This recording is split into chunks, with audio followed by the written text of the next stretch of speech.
I'm proud of the work that we do here at Memphis Public Libraries to assist our customers in locating jobs.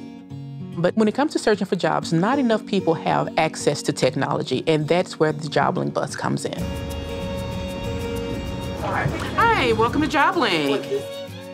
You want to make sure you get to work. JobLINC began as a project targeting the areas where people did not have access to technology and transportation.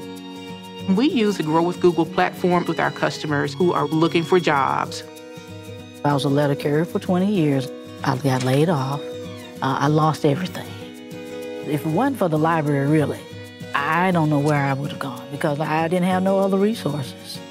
I didn't even have a smartphone.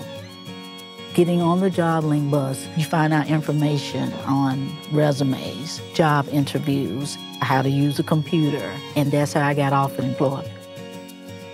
Grateful is not the word for me. It's above and beyond grateful.